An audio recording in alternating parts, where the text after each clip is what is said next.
ng linggo. Hindi para makinig ng sermon nito, kundi makipagdaldalan sa katabi ko. Talento ko ang pagiging abusado, na kahit kapatid ko ay laging pumpong serado.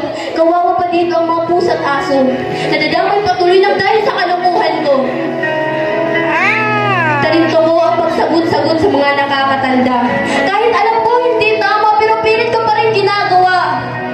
Talento ko ang sumuway sa utos ng magulang, na kahit nakikita ko silang nahihirapan.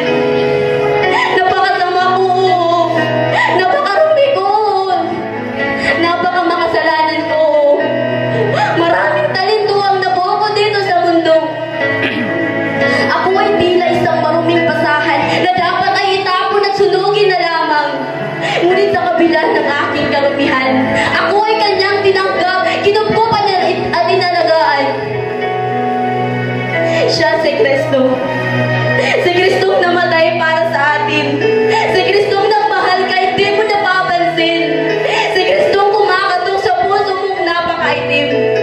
Gusto ka niyang haggan, halikan at yakapin, ngunit ikaw yung tupa na lagi niyang hanap-hanapin. Kahit ilang beses mo siyang tatalikuran, kapatid, never ka niyang iiwan. Dahil siya yung Diyos na iniingatan ka at napakadiskarte. Hindi siya yung Diyos na pabayaan ka lang pagin, kundi siya yung Diyos na puno ng pagmamahal, never nagkulang, never humandang, at di kaya mag-iwan. Siya ang Ama na wagas kong magmahal, Tatay na ibibigyan lahat makasama ka lang, na kahit isang segundo ang mga mata niya ay nasa iyo lang. Siya ang Ama na walang ama, Ama na sabik na ikaw ay makasama. Siya ang Ama na kahit ang kaisa-isang anak ibinigay niya para bumalik lang ang magandang relasyon mo sa Kanya. Siya ang Ama, kapatid, huwag kang mawala ng pag-asa.